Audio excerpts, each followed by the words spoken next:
একটা ফোন করবো না في سبيل الله أمواتا بل أحياء عند ربهم يرزقون صدق اللہ العلی العظیم. مرتبہ درود شفاعت کا نذرانہ پیش کیجیے. اللہم صلی علی سیدنا شفیعنا حبیبنا نبینا مولانا محمد بارک وسلم صلاۃ والسلام علیک یا رسول اللہ. آج میری تقریر کا عنوان ہے شہید کون ہے؟ امام حسین.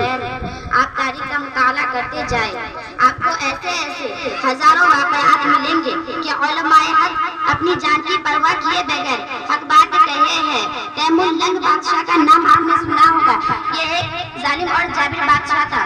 جب کسی شہر کو فتح کرتا تو وہاں کے علماء کو بلا کر غلط قسم کی سوالاتیں کرتا اور انہی جوابوں کے بہانے انہیں شہید کر دیتا.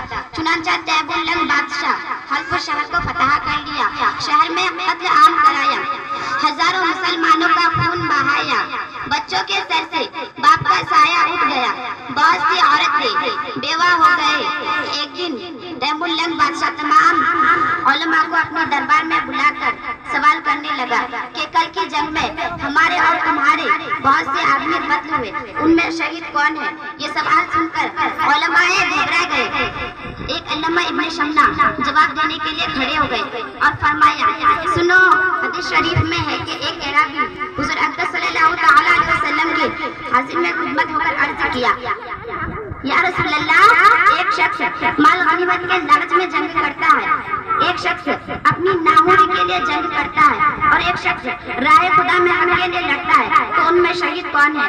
سرکار دو عالم صلی اللہ تعالی علیہ وسلم نے فرماتے ہیں کہ جو لوگ راہ خدا میں حق کے لیے لڑتا ہے، لڑ کر قتل ہوئے، وہی شہید ہے. اس حدیث کے مطابق کل کی جنگ میں جو لوگ راہ خدا میں حق کے لیے لڑ کر قتل ہوئے وہی شہید ہے.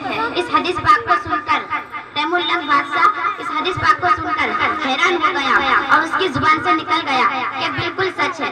تمام درباری حیران ہو گیا. عالم ربانی حق بات کہنے سے کبھی نہیں ڈرتے بلکہ حق بات کہہ دیتے ہیں. وہ صرف خدا کی ذات پر بھروسہ کرتے ہیں، اسلام کی عظمت پر حق بات کہنے سے اپنی جان کی بازی لگا دیتے ہیں. امام حسین میرے اسلام کے مقدس شہزادیوں، امام حسین نے کس کے سامنے حق بات کہی ہے؟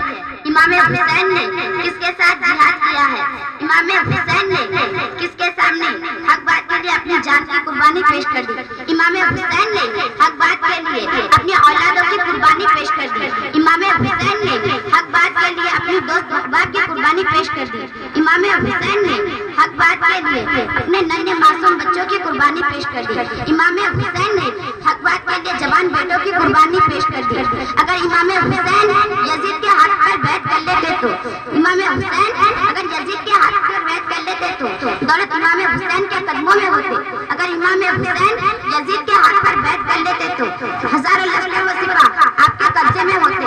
اگر امام حسین یزید کے ہاتھ پر بیعت کر لیتے تو دنیا کا تمام عیش و آرام آپ کے قدموں میں ہوتے. میرے اسلام کے مقدس شہزادیوں، امام حسین سے یہ مطالبہ نہیں کیا جا رہا تھا کہ اپنے نانا جان کا کلمہ پڑھنا چھوڑ دو. امام حسین سے یہ مطالبہ نہیں کیا جا رہا تھا کہ نماز پڑھنا چھوڑ دو. امام حسین سے یہ مطالبہ نہیں کیا جا رہا تھا کہ تلاوت قرآن چھوڑ دو.